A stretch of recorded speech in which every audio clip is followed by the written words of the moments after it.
Hello guys, welcome back to our YouTube channel Etakshla Classes. I am Sahil Sharma here. So guys, today we are gonna solve all the questions of algebra which were there in our examination CDS 2 2022. So let's go with the first question.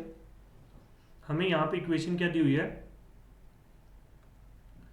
X square -20 √20 plus √20 plus √20 up to infinity. ठीक है जी। यहाँ पे मैं x square is equal to लिख सकता हूँ 20 plus में √20 plus 20 plus √20 up to infinity. मतलब कि हमने ये फॉर्म की हुई है। फिर से अगर मैं एक्स देखूं तो इसको मैं यही चीज लिख सकता हूँ,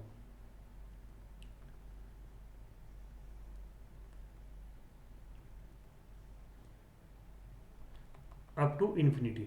जो यहाँ पे ये चीज है तो इसको मैं x के इक्वल पुट कर सकता हूँ, क्योंकि यहाँ से मुझे ये दिख गया ना, जो ये थर्ड मैंने यहाँ पे ये बनाया ये मेरा x के इक्वल आ रहा है, इसको मैं x के इक्वल पुट कर सकता हूँ। तो इक्वेशन मेरी क्या बन जाएगी? X square -20 is equal to x square -x -20 x square -5x plus 4x -20 is equal to 0। तो यहाँ पे जो मेरे दो फैक्टर बनेंगे वो क्या बनेंगे? x is equal to 5 -4। x की दो वैल्यूज आएंगी मेरे पास 5 और -4। ऑप्शन में मेरे पास क्या है? 5। तो आंसर हमारा यहाँ पे क्या हो जाएगा? 5। जो ये इन्फिनिटी वाली सीरीज आती है ना, जो ये इन्फिनिटी वाली सीरीज आती है, इसमें मुझे बस ये करना होता है, जो भी मेरी वैल्यू आएगी, जो भी अंडर रूट के अंदर दिया होगा उसके दो फैक्टर लेने हैं और प्लस में जो फैक्टर होता है वही मेरा आंसर आएगा। जैसे यहाँ पे अंडर रूट में 20 था, 20 एक +5 और -4 बन रहा था मेरा यहाँ पे, तो प्लस में जो मेरा फैक्टर है वही इसका क्या हो जाएगा? आंसर। नेक्स्ट क्वेश्चन देखते हैं। If a + b divide by b + c is equal to c + d divide by d + c। तो अगर मैं इनका मल्टीप्लाई करूँ,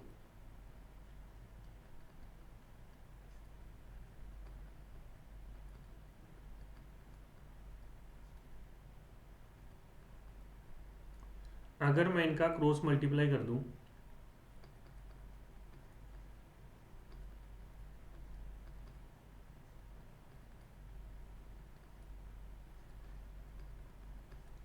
तो इक्वेशन मेरे पास ये क्या बनेगी? AD plus A² plus BD plus AB is equal to CB plus C² plus DB plus CD। यहाँ से मेरा ये BD और ये DB कट जाएगा। अगर मैं यहाँ पे ये चेक करूं तो AD माइनस CD प्लस में A² माइनस C² प्लस में AB minus CB is equal to मेरे पास क्या आ जाएगा? 0। जो भी मेरे पास इक्वेशन थी मैं उसको ले आया इस साइड। तो अगर मैं यहाँ से A कॉमन लूँ, सॉरी D कॉमन लूँ, तो मेरे पास ये बनेगा A माइनस C। इसको मैं लिख सकता हूँ A प्लस C मल्टीप्लाई में A माइनस C, और इसको मैं लिख सकता हूँ B कॉमन लेके A minus C is equal to 0। सारी इक्वेशन में मेरे पास A माइनस C कॉमन आ जाएगा। A माइनस C कॉमन आ गया तो मेरे पास ब्रैकेट में क्या बचा? A plus B plus C plus D is equal to 0। अब ये जो मेरी ब्रैकेट है उसने मेरे को बोला हुआ है ना A is not equal to 0, sorry A is not equal to C। अगर A is not equal to C है तो मेरी ये ब्रैकेट कभी भी 0 के इक्वल हो ही नहीं सकती। तो ये 0 कब होगी? जब मेरी ये वाली ब्रैकेट क्या हो जाएगी? 0। तो यहां से मेरे पास A plus B plus C plus D is equal to क्या आ जाएगा? 0। तो आंसर मेरा यहाँ पे क्या आ जाएगा? Option D. नेक्स्ट क्वेश्चन देखिए। A³ plus B³ is proportional to A² minus B²। A³ plus B cube, ये मेरा डायरेक्टली प्रोपोर्शनल है किसके, A square minus B square के। तो इसको मैं ये लिख सकता हूँ A cube plus B cube is equal to K multiply में A square minus B square. अगर मैं इसका फॉर्मूला लगाऊं तो ये हो जाएगा मेरा A plus B A square minus A B plus B square is equal to K A plus B A minus B. तो यहां से मेरे पास ए प्लस बी से ए प्लस बी कट जाएगा, तो जो मेरी ये वैल्यू है A square minus A B plus B square, वो डायरेक्टली किसके प्रोपोर्शनल आ जाएगी, ए माइनस बी के। तो आंसर मेरे पास यहाँ पे क्या आ जाएगा, ऑप्शन ए। आंसर मेरे पास यहाँ पे क्या आ जाएगा, ऑप्शन। हाँ जी, अगला क्वेश्चन हमारा क्या है, ये तो हो गया A cube plus B cube. Next question,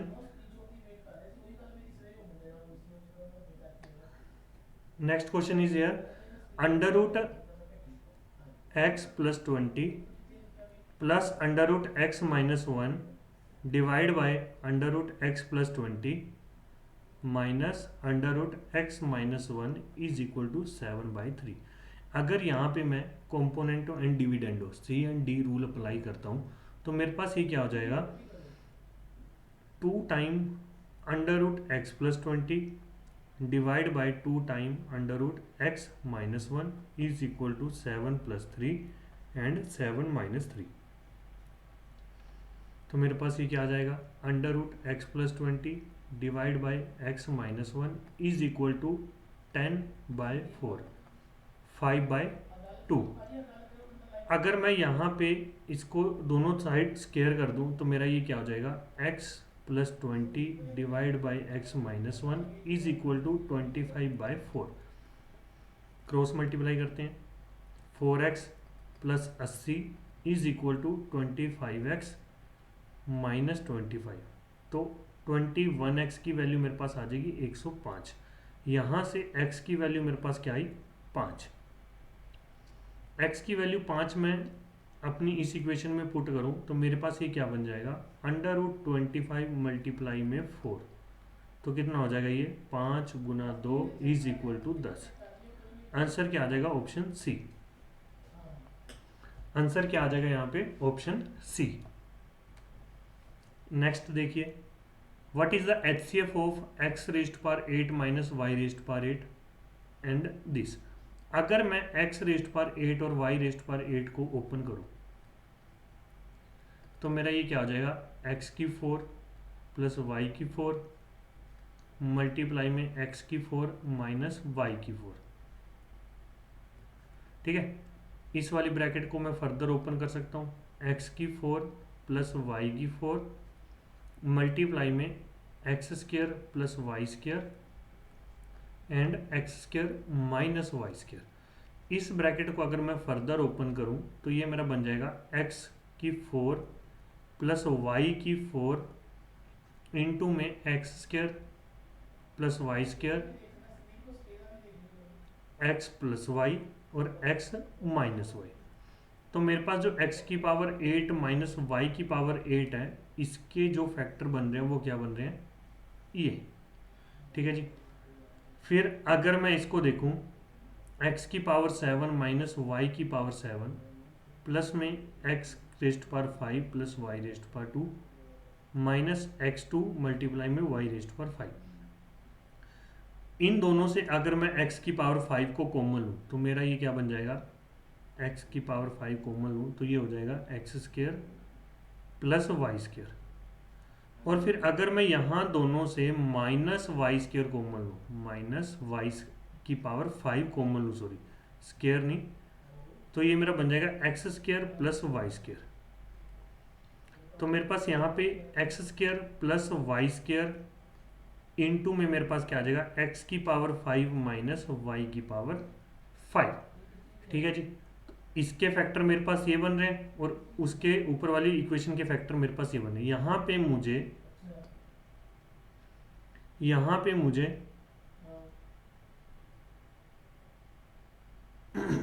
जो ये x² प्लस y² यहाँ पे भी कॉमन दिख रहा है और यहाँ पे भी कॉमन दिख रहा है, ठीक है। बट अगर मैं ये देखूं, हमें पता है अगर मेरा x रेस्ट पर n माइनस वाई रेस्ट पर n है ना, और n अगर यहाँ पे ओड है, तो इसका एक फैक्टर x माइनस वाई तो होता ही होता है, ये इसका एक फैक्टर होगा। तो मतलब यहाँ पे भी जो मेरे पास ये x रेस्ट पर 5 और y रेस्ट पर 5 है ना, इसमें भी मुझे एक क्या मिलेगा, x माइनस वाई, और यहाँ पे भी एक x माइनस वाई है। तो मतलब कि मेरा HCF में क्या आ जाएगा, x square plus y square multiply में x माइनस वाई।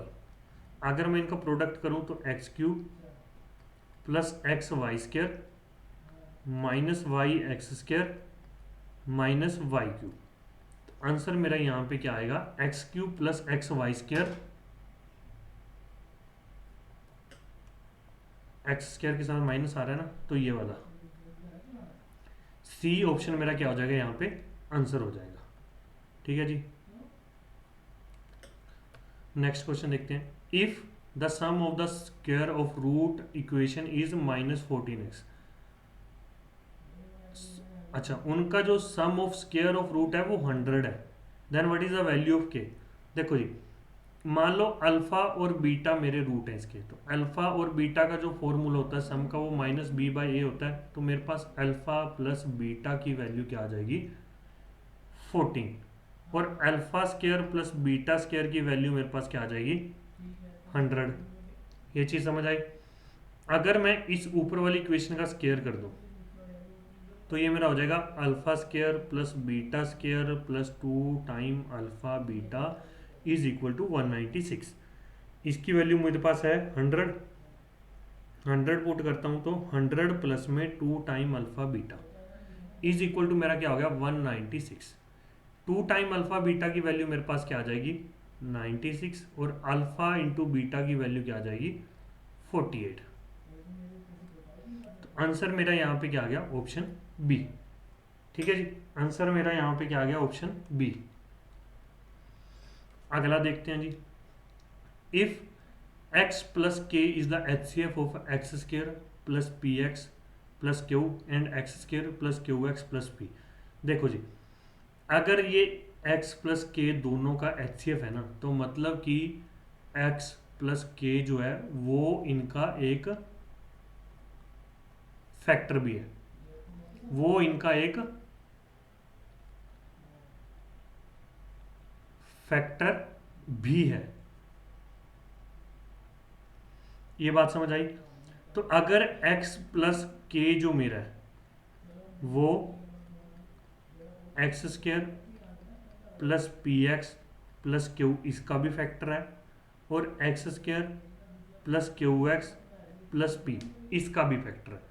तो जब मैं x is equal to minus k यहाँ पे पुट करूंगा ना, x is equal to minus k जब मैं इन दोनों इक्वेशन में पुट करूंगा, तो ये जीरो के इक्वल हो जाएंगी और ये एक दूसरे के इक्वल भी हो जाएंगी। तो मतलब कि जब मैं पहले यहाँ पे k को पुट करता हूँ इस इक्वेशन में, तो ये मेरा बन जाएगा k square minus p k plus q is equal to k square minus q k plus p. तो के स्क्र से के स्क्र गया। ठीक है जी, उसने मेरे से पूछा है के की value,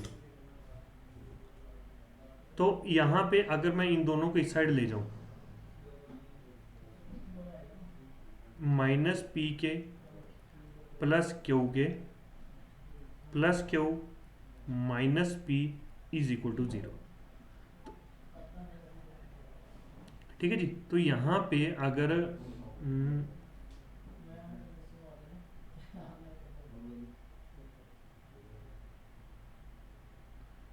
minus q k plus p, तो माइनस वाला इधर प्लस आ गया। हाँ जी, तो मैं अगर के को कॉमन लूँ तो मेरा ये बन जाएगा क्यू माइनस पी, प्लस 1 को कॉमन लूँ तो ये भी क्या बन जाएगा, q minus p is equal to 0।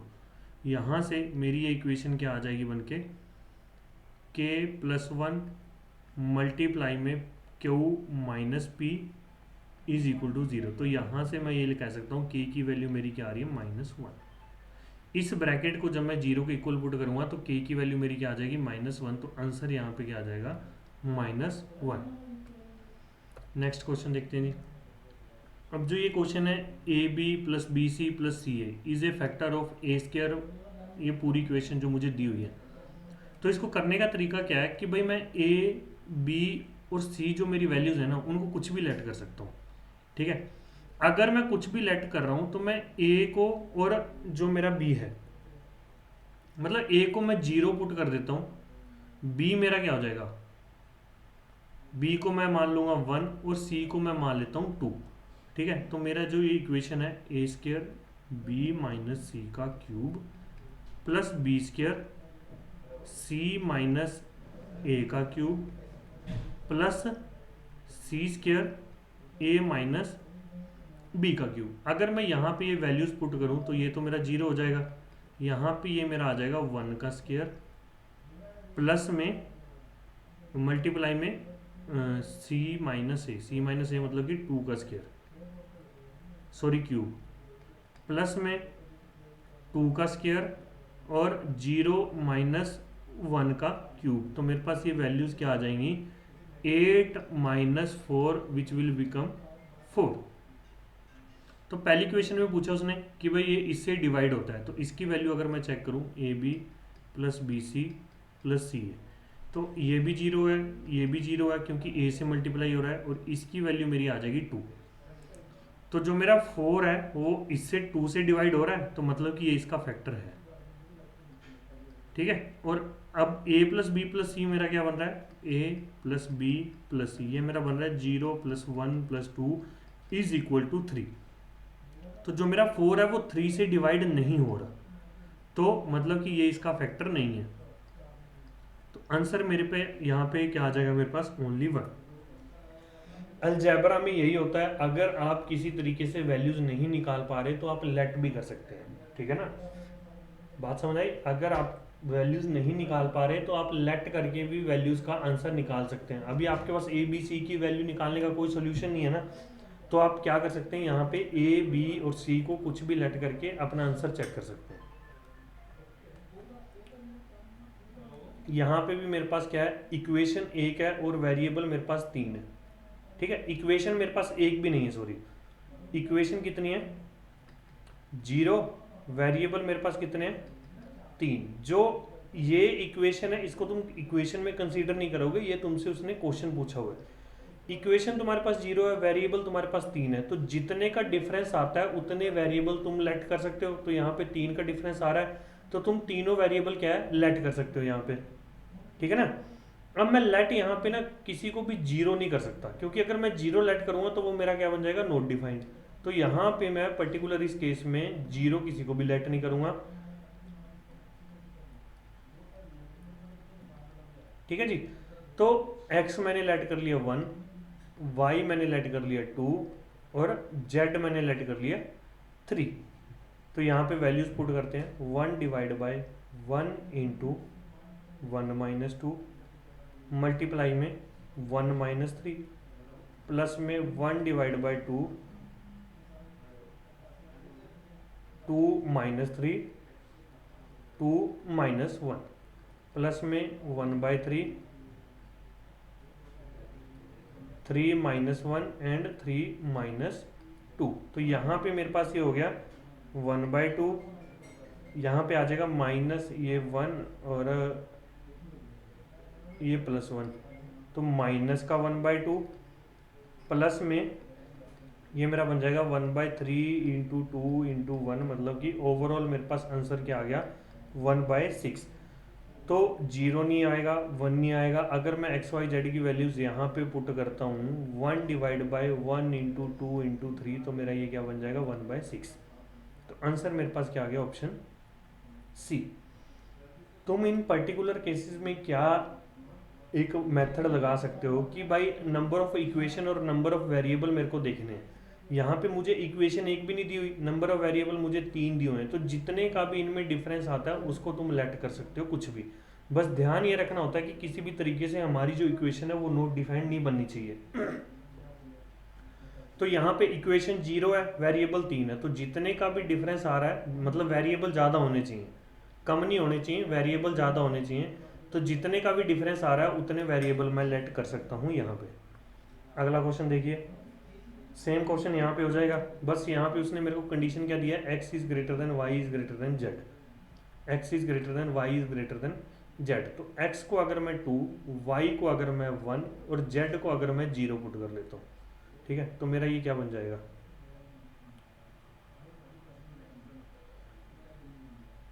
8 multiply में 1 प्लस में 1 मल्टीप्लाई में z माइनस एक्स आ रहा है मेरा माइनस का 2, प्लस में 0 का मल्टीप्लाई हो रहा है तो 0, ठीक है। तो यहाँ पे मेरे पास ये बन रहा है 8 माइनस 2 इज इक्वल टू 6, तो ये पॉजिटिव आ रहा है। और अगला क्वेश्चन उसने बोला है कि भाई x जो है वो y से छोटा होना चाहिए और y जो है वो z से छोटा होना चाहिए। तो इस केस में मैं x को 0, y को 1 और z को 2 ले लेता हूँ। तो यहाँ पे मेरा जो पहली इक्वेशन है x की power 4 y minus Z plus y की 4 z minus x plus z की 4 x माइनस वाई, ये ले लेता हूँ। तो ये वैल्यू तो मेरी 0 हो जाएगी। यहाँ पे मेरे पास ये क्या आ जाएगा, 1 इंटू 2 माइनस 1, ठीक है। यहाँ पे मेरे पास क्या आ जाएगा, 2 का पावर 4 0 माइनस 1, तो यहाँ पे मेरे पास ये बन रहा है 2 minus 8 is equal to minus का 6। जब मैंने ये कंडीशन रखी तो वैल्यू मेरी पॉजिटिव आई, ये ट्रू है। जब मैंने ये कंडीशन रखी वैल्यू मेरी नेगेटिव आई, तो ये कंडीशन भी क्या है, ये स्टेटमेंट भी क्या है, ट्रू है। तो यहाँ पे आंसर मेरा क्या आ जाएगा, बोथ 1 एंड 2। नेक्स्ट क्वेश्चन देखिए, x की पावर 6 माइनस 24 प्लस 144। तो यहाँ से अगर मैं x स्क्वायर को कॉमन लूँ तो मेरा ये क्या बनेगा, x की power 4 minus 24 x square plus 144 divide by मेरे पास क्या आ रहा है, x square plus 4 root 3x plus 12 और ये x square sorry x minus 2 root 3 का स्क्वायर, ठीक है जी। ऊपर जो मेरी इक्वेशन बन रही है ये मेरा बन रहा है x माइनस 12 का sorry x square into x square minus 12 का होल स्क्वायर। अगर तुम एक्स स्क्वायर माइनस 12 का होल स्क्वायर करोगे तुम्हारे पास ये इक्वेशन आएगी। नीचे जो मेरी ये वैल्यू है ये मेरा बन रहा है x प्लस 2 रूट 3 का होल स्क्वायर मल्टीप्लाई में x माइनस 2 रूट 3 इसका होल स्क्वायर। इन दोनों का अगर मैं प्रोडक्ट करूं तो ये क्या आ जाएगा, x square into x square minus 12 का whole square divide by x square minus 12 का होल स्क्वायर। यहाँ पे इस पर्टिकुलर पोर्शन में मैं ए स्क्वायर सॉरी ए माइनस बी मल्टीप्लाई में ए प्लस बी का फॉर्मूला लगा सकता हूँ, ए माइनस बी मल्टीप्लाई में ए प्लस बी और इसका पूरे का क्या है मेरे पास होल स्क्वायर। वही चीज़ यूज़ करके मैंने यहाँ पे इसको लिखा, तो ये पूरी इक्वेशन इससे कट जाएगी तो मेरे पास आंसर क्या बच जाएगा, एक्स स्क्वायर। तो आंसर यहाँ पे क्या आ गया, ऑप्शन ए, ठीक है जी। ये चीज़ें खुद पहचाननी होती है। जैसे मान लो यहाँ पे 144 मेरा स्क्वायर है 12 का और ये मेरे को 12 2 जा 12 2 जा 24 दिख रहा है, तो मतलब कि A square minus 2ab plus B square वो मेरा फॉर्मूला लग सकता है। इसको ट्राई करना होता है, यह ऐसी चीज़ें पहचाननी होती हैं पेपर में। अगला क्वेश्चन देखिए, 3/5 6/25 इसका इन सब का एलसीएम मुझे बताना है। 3/5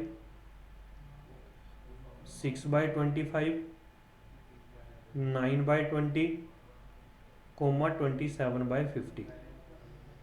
उसने बोला x इज द HCF, तो x की वैल्यू मेरी क्या आ जाएगी, अगर x HCF है तो मैं डिनोमिनेटर का तो लूंगा HCF, वो मेरा क्या आ जाएगा 3 और न्यूमिनेटर का मैं लूंगा एलसीएम, एलसीएम मेरा आ जाएगा यहाँ पे 100। तो x की वैल्यू तो आ गई है और y उसने बोला कि मेरा एलसीएम है। अगर y एलसीएम है तो ऊपर जो मेरी इक्वेशंस हैं न्यूमिनेटर में जो वैल्यू है उनका मैं लूंगा एलसीएम, तो ये एलसीएम मेरा आ जाएगा 54 और नीचे जो मेरी वैल्यूज है इनका मैं लूंगा HCF, वो मेरा आ जाएगा 5। अगर मैं इनका रेशियो लूँ अगर मैं इसको x बाय वाई करूं तो मेरा ये हो जाएगा 3/100 मल्टीप्लाई में 54 और ये 5 चला जाएगा ऊपर 20 18। तो यहाँ पे x बाय वाई की वैल्यू मेरे पास क्या आ रही है 1/18 इंटू 20, मतलब कि y is equal to 360x। y की वैल्यू मेरे पास क्या आ रही है 360x।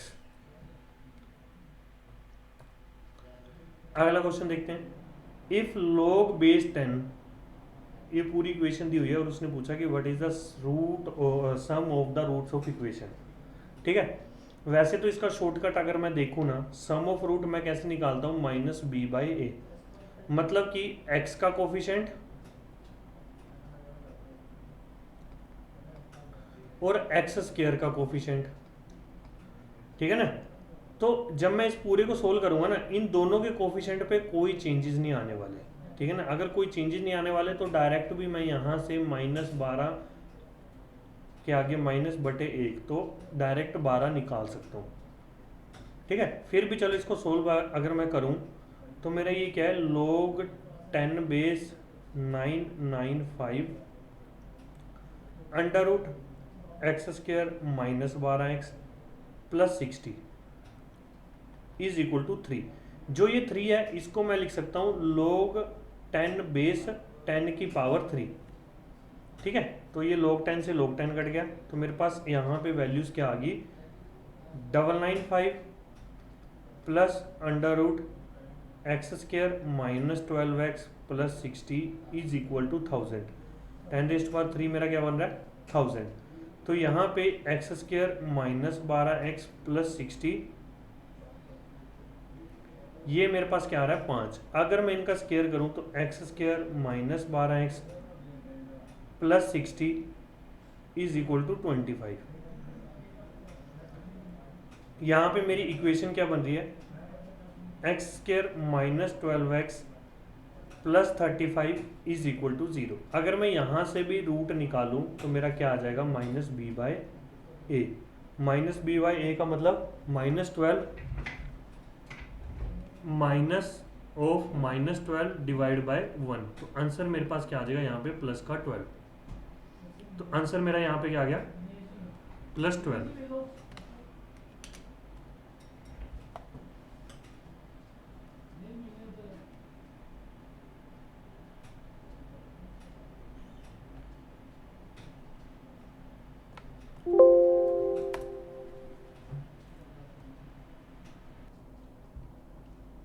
चलिए नेक्स्ट क्वेश्चन देखते हैं। नेक्स्ट क्वेश्चन हमारे पास क्या बोला उसने, इक्वेशन दी हुई है, यहाँ पे ये इक्वेशन मुझे दी हुई है qx² -2px plus q, qx² -2px plus q is equal to 0। और उसने पूछा कि भाई x की वैल्यू क्या हो सकती है। अगर मैं यहाँ पे x का रूट निकालूं तो रूट निकालने के लिए मेरे पास एक फॉर्मूला होता है -b plus minus under root b² -4ac divide by 2a divide by 2a। तो अगर मैं यहाँ पे वैल्यू पुट करूँ तो मेरा ये क्या आ जाएगा -(-2p प्लस माइनस 2p का square -4 into Q divide by 2q। यहाँ पे मेरे पास आ जाएगा 2p प्लस माइनस ये 2 मैं बाहर ले लूँगा तो मेरे पास अंदर बच जाएगा p² minus q² divide by 2q। ठीक है जी, तो x की मेरे पास वैल्यू क्या आ रही है यहाँ पे p plus under root p² minus q² divide by q, और दूसरी वैल्यू यहाँ पे मेरे पास क्या आएगी p minus under root p² minus q² divide by q। तो एक वैल्यू तो मुझे यहाँ पे दिख गई है।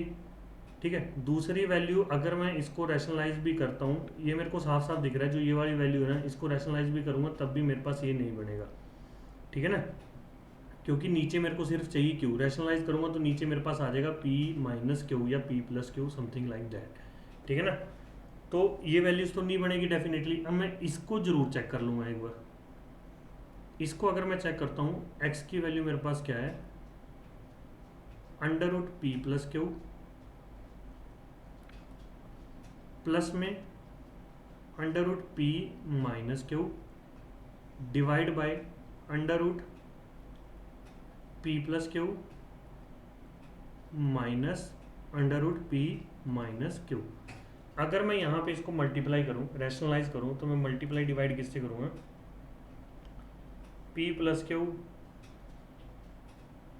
प्लस में P minus Q divide by P plus Q plus में पी माइनस क्यू। तो ये मेरा क्या बन जाएगा, x is equal to P plus q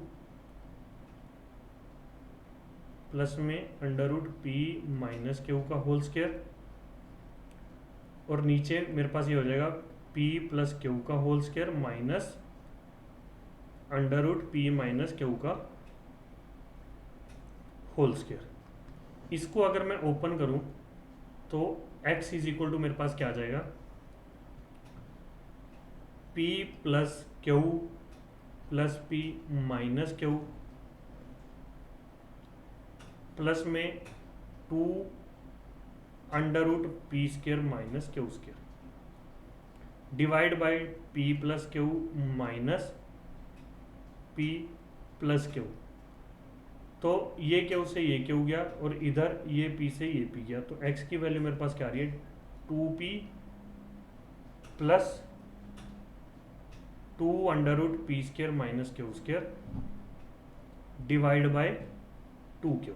तो क्यू 2 से 2 कट जाएगा, तो x की वैल्यू यहाँ पे क्या आ रही है, p प्लस में under root p square minus q square divide by q.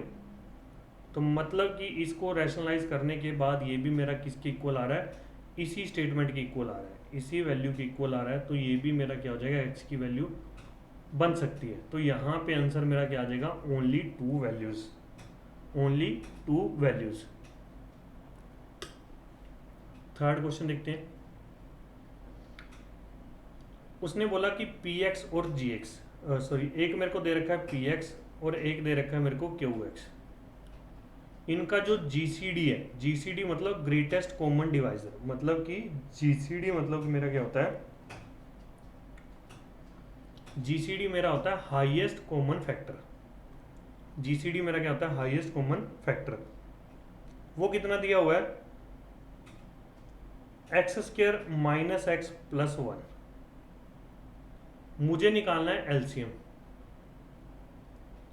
तो यहाँ पे मुझे एक चीज ये फॉर्मूला पता है कि भाई पी ऑफ एक्स मल्टीप्लाई में अगर मैं क्यू एफ एक्स करूंगा तो ये मेरा किसके इक्वल हो जाएगा, LCM of P X Q X multiply में H C F of P X Q x.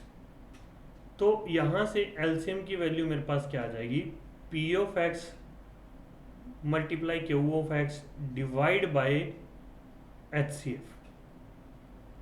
ठीक है, एच सी एफ मुझे दिया हुआ है।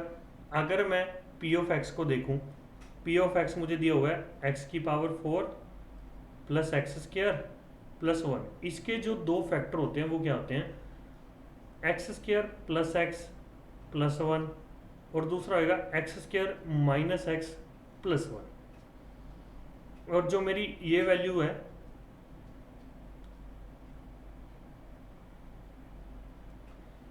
एक्स स्क्वायर सॉरी एक्स की पावर 4 माइनस, इसको अगर मैं ओपन करूं मतलब कि x square minus x plus 1 का अगर मैं होल स्क्वायर करूं तो मेरा ये क्या हो जाएगा, एक्स की power 4 plus x square plus 1 minus 2x cube minus 2x plus x square. तो मेरे पास ये क्या बनेगा, x की पावर 4 माइनस 2x की power 3 minus 2x square sorry plus 2x square minus 2x plus 1, जो कि मेरा किसके इक्वल आ रहा है यहाँ पे, एक मिनट, सॉरी यहाँ पे ये 2x² होएगा, तो ये मेरा बन जाएगा 3x²। ठीक है, तो ये मेरा इसके इक्वल बन रहा है। तो यहाँ पे मैं इसको ये लिख सकता हूँ कि जो मेरा x की पावर 4 है -2x³ plus 3x² minus 2x plus 1 जो मेरा है वो क्या है, x² माइनस x प्लस 1 इसका होल स्क्वायर है। अब ये वैल्यूज मैं यहाँ पुट करता हूँ, x plus x² plus x plus 1 multiply में x² minus x plus 1 raise to power 3 divide by x² minus x plus 1। तो जब मैं इसको काटूंगा तो यहाँ पे ये 3 की पावर कट के 2 बच जाएगी। तो मेरा आंसर क्या आ जाएगा, x² plus x plus 1 multiply में x² माइनस x प्लस 1 का होल स्क्वायर। तो इसका HCF मेरे पास क्या आ गया, ये। तो आंसर मेरा क्या आ जाएगा यहाँ पे, ऑप्शन ए। ठीक है जी, नेक्स्ट क्वेश्चन देखते हैं। ए 2-digit number is added to formed by reversing the 2-digit of a number. What is the 2-digit number? तो मुझे निकालना है ये 2-digit नंबर। तो अगर मान लो, पहले मैं ये देखता हूँ जो मेरा एक्स वाई है, इसको मैं लिख सकता हूँ 10x प्लस वाई, फिर इसका रिवर्स मैं कर दूंगा तो वो हो जाएगा yx। इसको मैं लिख सकता हूँ 10y plus y, sorry plus x। जब मैं इन दोनों को ऐड करूंगा तो मेरा ये क्या हो जाएगा, 11x plus 11y, 11x plus y। ठीक है जी, 11x प्लस y। यहां पे उसने मेरे से पूछा कि what is the 2-digit number. तो 2-digit नंबर निकालने के लिए अगर मान लो मैं स्टेटमेंट 1 को कंसीडर करता हूं कि the sum is divisible by 9, कि जो मेरा सम है वो 9 से डिविजिबल हो रहा है। तो 9 से अगर वो डिविजिबल हो रहा है तो जो 11 है मेरा वो तो 9 से डिविजिबल नहीं होता। तो मतलब कि x प्लस वाई है, वो जो मेरी वैल्यू है 9 का डिविजिबिलिटी रूल अगर मैं लगाऊं तो मेरा जो x प्लस वाई है वो 9 का मल्टीपल होना चाहिए, या तो 9 होना चाहिए, या 18 होना चाहिए, या 27, या फिर 36। क्योंकि x और जो y है वो मेरा एक सिंगल डिजिट नंबर होगा, सिंगल डिजिट होगा ना। तो अगर सिंगल डिजिट मेरे मैक्सिमम क्या होते हैं, 9 और 9, 9 और 9 को मैं ऐड करूं तब भी वो 18 बनेगा, उससे ऊपर की वैल्यू मेरे पास नहीं होगी। ठीक है, तो या तो ये 9 भी हो सकता है और 18 भी हो सकता है। तो मैं इन दोनों को पुट करूं तो मेरे पास दो वैल्यूज आ रही हैं। तो कल्ला the sum is divisible by 9, कल्ली पहली स्टेटमेंट से मैं अपना आंसर नहीं निकाल सकता। और अगर मैं कल्ली दूसरी स्टेटमेंट देखूं the sum is divisible bye 2, तो यहाँ पे भी मेरे पास बहुत सारे ऑप्शन बन जाएंगे, 2, 4, 6, 8, बहुत सारे ऑप्शन बन जाएंगे। तो ना तो मैं स्टेटमेंट 1 अलोन से अपना आंसर निकाल सकता हूँ, ना मैं स्टेटमेंट 2 अलोन से अपना आंसर निकाल सकता हूँ। बट अगर मैं इन दोनों को कंसीडर करूँ कि भाई वो मेरा जो डिविजिबल हो रहा है वो 9 से भी हो और 2 से भी हो, 9 से भी हो और 2 से भी हो, तो इकलौता पॉसिबल केस मेरे पास क्या बन रहा है, 18, कि भाई x प्लस वाई की जो वैल्यू है मेरी वो क्या होनी चाहिए, 18।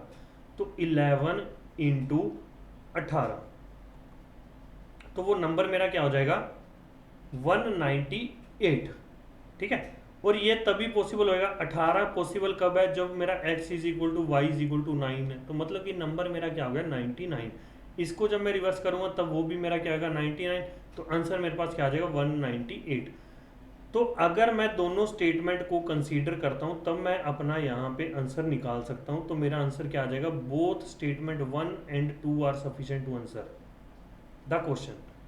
तो option C will be the answer here. अगला क्वेश्चन देखते हैं, 481। उसने मेरे से पूछा कि the LCM of two numbers x and y is 481 where x is greater than y, where x is greater than y। फिर उसने पहली मुझे पूछा हुआ है what is the value of 3x minus 2y। देखो मुझे उसकी वैल्यू नहीं निकालनी, मुझे बस ये देखना है कि भाई जो मेरा ये 3x माइनस 2y है, क्या मैं इसका आंसर निकाल सकता हूं या नहीं, क्या मैं इसका आंसर निकाल सकता हूं या नहीं। तो मेरे पास नंबर क्या आ रहे हैं, एक x है और एक y है, इन दोनों का जो मेरा एलसीएम है वो कितना बन रहा है 481। अगर मैं 481 के फैक्टर निकालूं तो ये एक मेरा होएगा 1, एक मेरा होएगा 13, एक मेरा होएगा 37 और एक मेरा होएगा 481 इटसेल्फ। ठीक है, अगर मैं यहां पे स्टेटमेंट 1 कंसीडर करूं,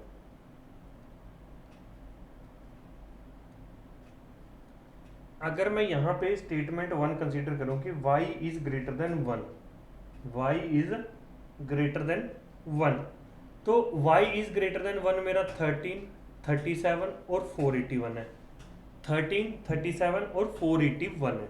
तो यहां से मैं x की वैल्यू कुछ भी ले सकता हूं। ठीक है, x की वैल्यू कुछ भी ले सकता हूं, सॉरी उसने, हाँ, और फिर मुझे उसने ये भी बोला कि जो मेरा x है वो y से ग्रेटर होना चाहिए, जो x है मेरा वो y से ग्रेटर होना चाहिए। अगर मैं मान लो यहाँ पे y को 13 लेता हूँ तो x की वैल्यू मेरी 37 भी हो सकती है और क्या हो सकती है 481 भी हो सकती है। अगर मैं यहाँ पे ये 13 लेता हूँ तो x की वैल्यू मेरी 13 भी हो सकती है, और y की वैल्यू अगर मैं 13 लेता हूँ तो x की वैल्यू मेरी 37 भी हो सकती है और 481 भी हो सकती है। बट तो मतलब कि यहाँ से मेरे पास दो आंसर आएंगे, तो मैं कल ही स्टेटमेंट 1 कंसीडर नहीं कर सकता। फिर उसने बोला कि HCF of x and y is 1, जो HCF ऑफ x है और वो y है वो मेरा क्या होना चाहिए 1 होना चाहिए। अगर मैं y को 13 लूं और x को 37 लूं, तब इन दोनों का जो LCM है वो 481 भी है और जो इनका HCF है वो मेरा क्या है 1 भी है। ठीक है, तब यहां से मेरे पास सिर्फ एक पॉसिबल केस बन रहा है। अगर मैं यहाँ पे y को 13 और x को 481 लेता हूँ तो यहाँ पे मेरा LCM तो 481 आ जाएगा, बट जो मेरा HCF है वो मेरा यहाँ पे क्या हो जाएगा 13। ठीक है ना, HCF मेरा क्या हो जाएगा 13। तो कहने का मतलब ये है कि अगर मैं यहाँ पे y को 13 लेता हूँ, y को 13 लेता हूँ तो मेरे पास दो पॉसिबल वैल्यूज बन रही है यहाँ पे, ये 37 और 41। ठीक है, और अगर मैं y is greater then 1 consider करता हूँ तो मतलब कि मेरे पास एक पॉसिबल केस ये भी बन रहा है, और y को अगर मैं 37 लेता हूँ तो x की वैल्यू मेरी क्या हो जाएगी 481। मतलब कि इस पर्टिकुलर स्टेटमेंट से मेरे पास तीन केस बन रहे हैं। अगर मैं इन दोनों स्टेटमेंट को एक साथ कंसीडर करता हूं तो मेरे पास सिर्फ एक ही केस बन रहा है, तो मेरा आंसर यहां पे क्या आ जाएगा, both statement 1 and 2 are sufficient to the answer question. बात समझ आ गई भाई। अगर मान लो मैं HCF of x and y is 1 अकेली स्टेटमेंट 2 कंसीडर करूं तो भी मेरे पास तीनों चारों केस बन जाएंगे, क्योंकि मैं कोई भी दो नंबर उठाऊंगा तो यहाँ पे HCF 1 मेरा क्या क्या बनेगा, या तो ये 1 और 48 होएगा, 481 होएगा, या फिर ये 13 और 37 होएगा। ठीक है, या फिर ये 13 और 37 होएगा। तो इस केस में भी क्या हो सकता है, उसने बोला कि जो मेरा x है वो y से बड़ा होना चाहिए। ठीक है, हाँ, y को मैं 1 ले सकता हूँ तो x मेरा 481 आ जाएगा, y को अगर मैं 13 लेता हूँ तो x मेरा 37 आ जाएगा यहाँ पे। ठीक है, तो अकेली किसी भी स्टेटमेंट से मैं अपना आंसर नहीं निकाल सकता, मुझे चाहिए ये दोनों की दोनों स्टेटमेंट। ठीक है जी, चलिए अगला क्वेश्चन देखते हैं। x रेस्ट पर n प्लस वाई रेस्ट पर n is divisible by x plus y. देखो जी, x रेस्ट पर n प्लस वाई रेस्ट पर मेरा n है ना, अगर यहाँ पे n मेरा ओड है तो इसका एक फैक्टर x प्लस वाई होता है। ठीक है, उसने मेरे से पूछा कि इज, मुझे इसका जो आंसर है वो यस और नो में देना। मुझे ये नहीं बताना कि वो डिवाइड हो ही रहा है, मुझे ये नहीं देखना कि डिवाइड कहाँ पे होएगा, मुझे बस उसने ये पूछा कि is this divisible by this, yes और नो। तो अगर मैं स्टेटमेंट 1 कंसीडर करूं, n is a natural number, n is अगर मेरा नेचुरल नंबर है तो n मेरा इवन भी हो सकता है, ओड भी हो सकता है। ठीक है, इवन भी हो सकता है, ओड भी हो सकता है। अगर मेरा n ओड है तो वो डिविजिबल होगा, अगर n मेरा इवन है तो वो डिविजिबल नहीं होगा। तो मतलब कि इससे मैं अपना परफेक्ट आंसर नहीं दे सकता। ठीक है, दूसरा उसने बोला कि n is an even natural number, अगर n मेरा इवन नेचुरल नंबर है तो वो उससे डिवाइड नहीं होगा, बट मुझे आंसर तो मिल गया ना। आंसर तो मुझे यस और नो के केस में ढूंढना है, तो मुझे नो आंसर मिल गया। मुझे ये नहीं देखना ना कि वो डिवाइड कहाँ पे होएगा, मुझे बस इतना देखना कि अगर वो डिवाइड नहीं हो रहा तो मेरा जो क्वेश्चन उसने पूछा है तो वहां का उसका आंसर मुझे मिल गया। तो यहाँ पे स्टेटमेंट 2 मेरा क्या आ जाएगा answer, option b is the right answer here. Next question, x और वाई टू रियल नंबर है, एक्स एंड वाई जो मेरा है वो ग्रेटर देन 0 है। स्टेटमेंट 1 क्या बोली, एक्स की पावर 8 वाई की पावर 9 लेस देन 0। अगर ये पावर मेरी इवन है तो ये वैल्यू मेरी पॉजिटिव होएगी, और फिर अगर इन दोनों का प्रोडक्ट ये लेस देन 0 है तो मतलब कि डेफिनेटली वाई मेरा क्या है, नेगेटिव है। यहाँ से अगर वाई मेरा नेगेटिव है तो ये ग्रेटर देन 0 नहीं हो सकता, तो अकेली स्टेटमेंट से मैं इसका आंसर नहीं दे सकता। ठीक है, अकेली स्टेटमेंट 1 से मैं इसका आंसर नहीं दे सकता। एक मिनट और भी देख लेते हैं। वाई मेरा नेगेटिव है, इसका भी आंसर मुझे यस और नो में देना है। हाँ जी, दूसरी बात, अगर मान लो x की पावर 8 मेरा पॉजिटिव है तो ये वैल्यू मेरी पॉजिटिव भी हो सकती है और ये वैल्यू मेरी नेगेटिव भी हो सकती है। तो अगर मैं पॉजिटिव नेगेटिव को मल्टीप्लाई करूँ तो ये ग्रेटर देन 0, नेगेटिव नेगेटिव को मल्टीप्लाई करूंगा तो ये पॉजिटिव नेगेटिव में लेस देन 0 और नेगेटिव नेगेटिव में ये ग्रेटर देन 0 आ जाएगा। ठीक है, तो मतलब कि अगर मैं स्टेटमेंट 1 को कंसीडर कर रहा हूँ तो मेरे पास दो केस बन रहे हैं। अगर मैं स्टेटमेंट 2 को कंसीडर करूँ, ओनली 2 को, उसने बोला लेस देन 0, यहाँ पे अब की बार ये पावर इवन है तो ये डेफिनेटली पॉजिटिव होएगा। तो x की पावर 9 ये पावर ओड है तो मतलब x मेरा क्या है, नेगेटिव। अगर मैं सिर्फ स्टेटमेंट 2 को भी कंसीडर करूं तब भी मेरे पास दो पॉसिबल केस बन रहे हैं। अगर मैं इन दोनों को कंसीडर करता हूं तो डेफिनेटली मैं अपना आंसर दे सकता हूं कि y भी मेरा नेगेटिव है और x भी मेरा क्या है, नेगेटिव है। तो इन दोनों का जो प्रोडक्ट है वो मेरा क्या हो जाएगा, ग्रेटर देन 0। मतलब कि मैं I am answerable to this question if I consider statement 1 and 2 both. ठीक है, तो आंसर मेरे पास क्या आ जाएगा, both statement 1 and statement 2 are sufficient to answer the question. तो option C is the right answer here. यहाँ पे उसने बोला कि what are the values of K for which polynomials has no real linear factor. तो अगर no real linear factor चाहिए तो डी मेरा लेस देन 0 होना चाहिए। डी मेरा क्या होता है, बी स्क्र माइनस 4ac, ये मेरा लेस देन 0 होना चाहिए। बी की वैल्यू मेरी क्या है, माइनस के का होल स्क्र, -4 इंटू में के -3 इंटू में -1, ये मेरा होना चाहिए लेस देन 0।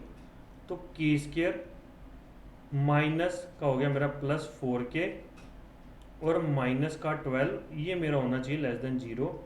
के स्क्र +6k -2k -12, ये क्या हो गया मेरा लेस देन 0।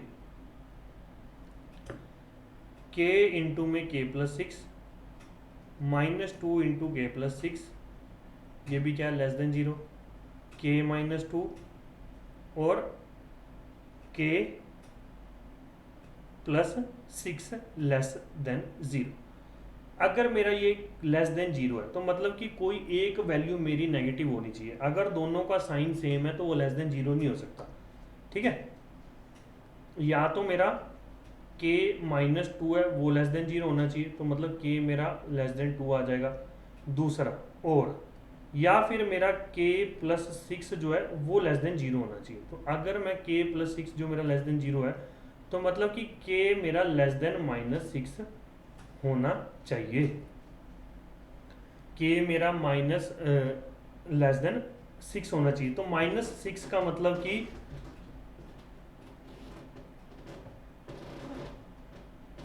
k जो मेरा -6 है इसका मतलब कि -6 से छोटा क्या होगा,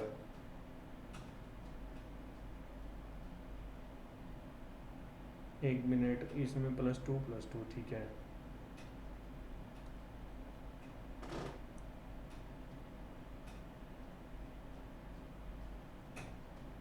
k मेरा 6 से छोटा होना चाहिए। अगर मैं 6 से छोटी वैल्यू मान लो -7 पुट करता हूँ तो -1 और -9, ये तो ग्रेटर देन 0 आ रहा है।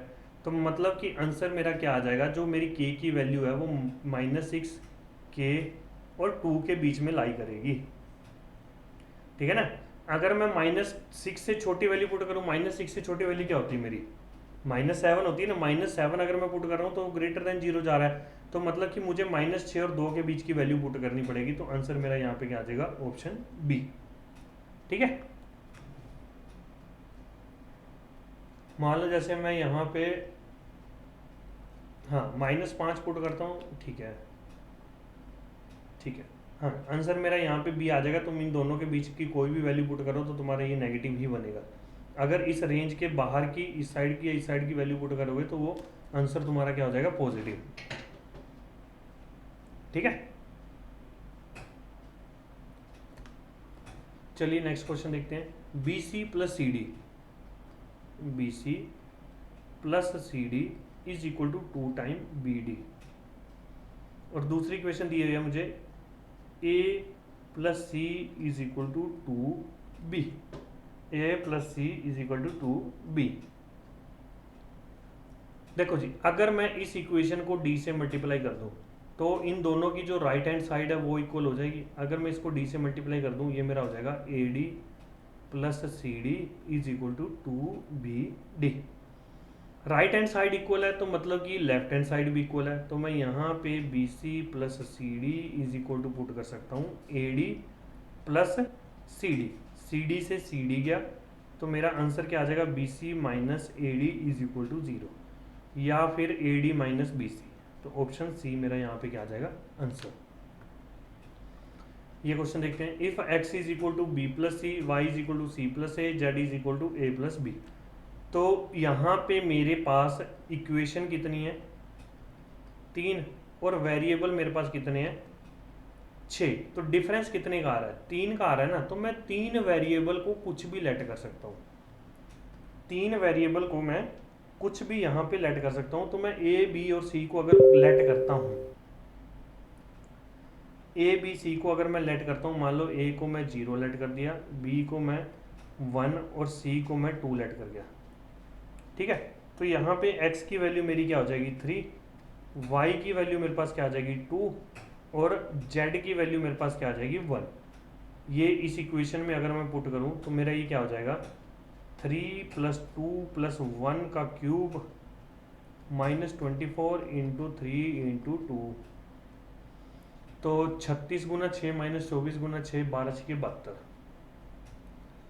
ठीक है, 36 गुणा 6 और 24 गुणा 6, 12 गुणा 6, तो मेरे पास ये आ गया 72। ठीक है, अब मैं देखता हूँ ये वैल्यूज मैं यहाँ पे पुट करता हूँ। तो पहले तो मैं ये देखता हूँ A cube plus B cube plus C cube मेरा क्या बन रहा है। तो ये 0 + 1 + 8, तो ये मेरा बन रहा है 9। 9 को मुझे 72 बनाना है तो 8 से मल्टीप्लाई करना पड़ेगा। तो आंसर मेरा क्या आ जाएगा यहाँ पे सी।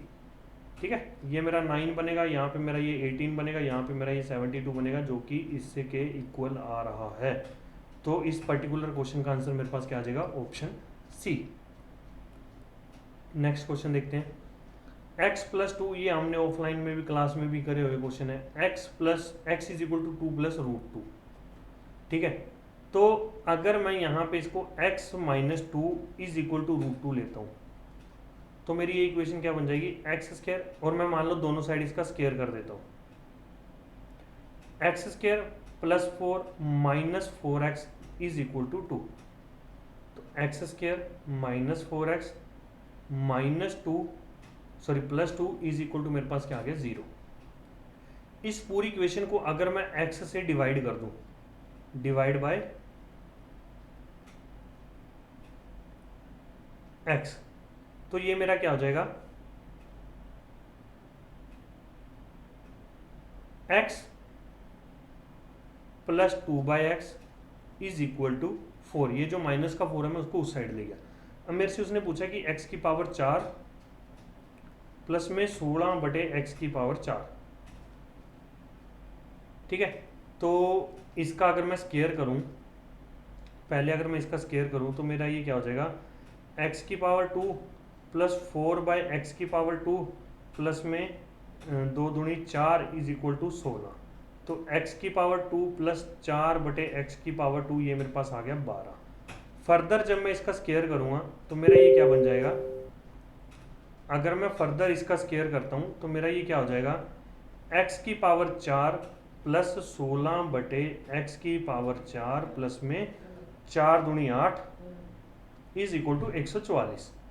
ये 8 इधर जाके माइनस हो जाएगा तो x की पावर 4 मेरे पास ये क्या आ जाएगा 144 माइनस 8, तो इसकी वैल्यू मेरे पास क्या बन रही है 136। Option C is the right answer here. इसको देखते हैं भाई, 6x² माइनस 25x दिस। अगर मैं 6 वाली टर्म को एक साथ लिखूं तो मेरा ये आ जाएगा x² प्लस 1/x²। अगर मैं 25 माइनस 25 को कॉमन लेके तो ये मेरा बन जाएगा x minus 1/x plus 12 is equal to 0। मान लो अगर मैं x माइनस 1/x को a लेट करता हूँ तो यहाँ से अलजेब्रा में हमने पढ़ा हुआ है x² प्लस 1/x² जो मेरा है वो क्या हो जाएगा a² प्लस 2, वो मेरा क्या हो जाएगा a² प्लस 2। तो ये वैल्यूज मैं यहाँ पुट कर देता हूँ, मेरी इक्वेशन क्या बन जाएगी 6 into a²6a plus 2 minus 25a plus 12 is equal to 0। इसका मल्टीप्लाई अगर मैं करूँ 6a² plus 12 minus 25a plus 12 is equal to 0, तो 6a² minus 25a plus 24 is equal to 0। तो यहाँ पे 24 छिक्का कितना होता है मेरा 24 को मैं लिख सकता हूँ, मेरे को चाहिए क्या वो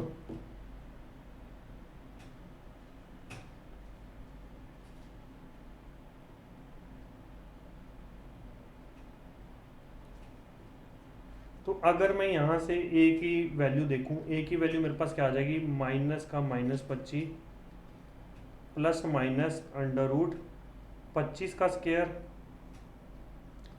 minus 6 into 24 into 4ab divide by 2 into 6। तो ये मेरे पास बन गया a is equal to 25 plus minus 25 का स्क्वायर माइनस 24 का स्क्वायर, मतलब कि 7 डिवाइड बाय मेरे पास आ रहा है ये 12।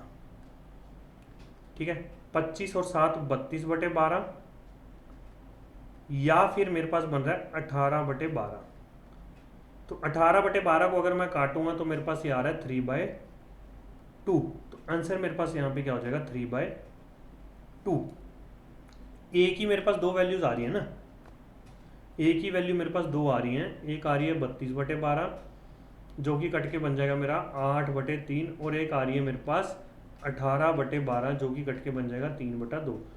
तो ए मेरा यहाँ पे मैंने क्या लेट किया हुआ था x minus 1/x, x minus 1/x। तो इसकी वैल्यू मेरे पास क्या आ गई, ऑप्शन में मेरे पास 3/2 ही दिया हुआ ना, तो आंसर मेरे पास क्या आ जाएगा ऑप्शन बी। दूसरे मेरे से पूछा उसने x² प्लस 1/x², इसकी वैल्यू मेरे पास क्या है ये a² plus 2 x² plus 1/x², इसकी वैल्यू मेरे पास क्या है a² प्लस 2।